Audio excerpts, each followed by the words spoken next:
Nakankaka amaziga amajja gajjukiza amakadde. Amaziga amajja gajjukiza amakadde. Siggwa omuntu omutuufu ow'okutikka obubaka bw'obadde otembeeta ennaku zino. Era tobunyumira. Amaziga amajja gajjukiza amaziga amakadde. Abantu nga bano bannakankaka beerimbikanga. Babeerangamu bannabyewanga. Nabyewanga bwe bagireeta mu nte yeerwana ku kimu kya kufaanana nte. Era etuuka ekiseera ne yeematiza nti kati mmaze okuzifaanana. Naye ate ekyenjawulo baabuwezze ente zisigala zikyagiraba nga akaliga. Kakati Nakankaka alowoozezza nti amaze okukyajinga. Amaze okujjula. Kyekiseera atusesebbule trust amaze okugifuna. Jjukira nti okujja kwe yajja yeekukuutiriza ku lusebenju. Olwakiri ekyambula erikyali kyagwawo emabegako eruweero maka ga Ajabudulu Nadduli. Ne comment section yali atuuse ekiseera Nakankaka ng'agijjeeko.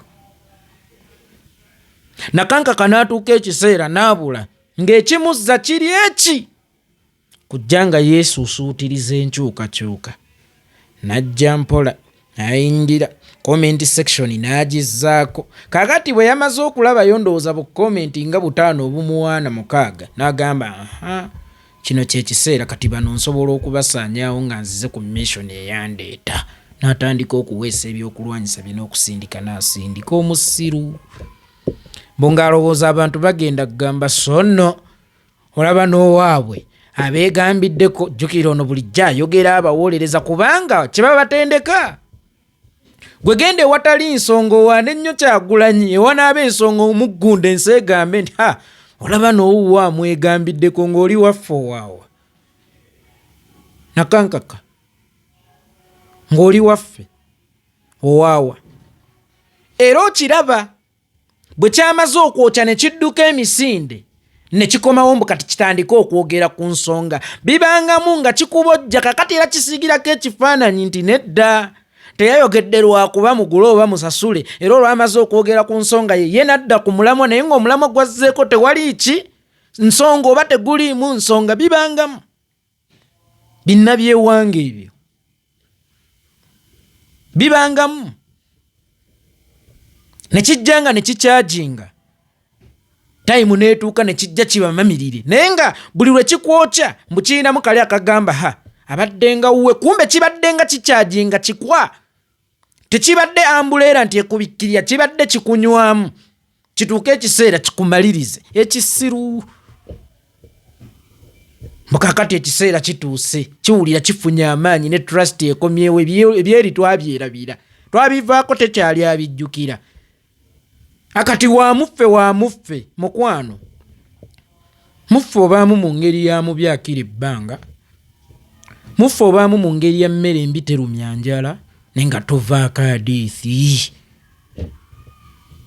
Golowooza lwaki okwogerako ensi tekutaddeeko nnyo birowoozo. Weewaawo golowooza ebadde egenda kukuteekako ebirowoozo kubanga obadde weefuula ayogera bya muffe. Gwe kitwale nti lumbu ye yabyogedde oba nze obaani. Ensi yali bitaddeko ebirowoozo kubanga bamanyi standi yaffe. Naye ggwe nabyewanga kaliga kaliira mu nte. Kakati mpulidde ate leero odongwa. Era lumbuye era kino ne kino n'obutika okuggyako nga omuntu yakajja ku intaneti eggulo ng'oweereza ba TikTok mpozi abali ku TikTok oba abaana abakafuluma mu masomero abakagula amasimu. Ani atakumanyi? Ani atakumanyi ggwe? Peter Kankaka baakitisse mukyamu tewakinyumidde. Tewakinyumidde oba baalifunyeyo omulala najja n'akitenaye ggwe. Peter Kankaka mwadduka emisinde bamunoonya nga nejjekana yamala dde okuvunda gwe bakunoonya.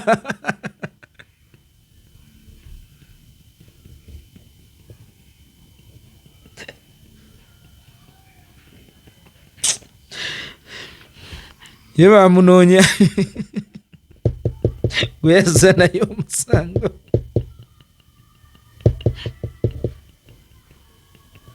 ne bw'oba si makumba tokyayinza kugasangamu.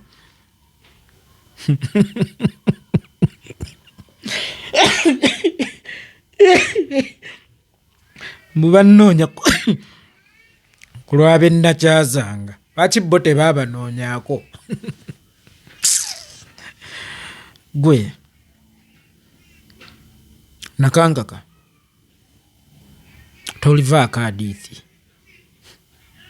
tewali muntu ayinza kujjako kigambo ate nga kati olengerwa.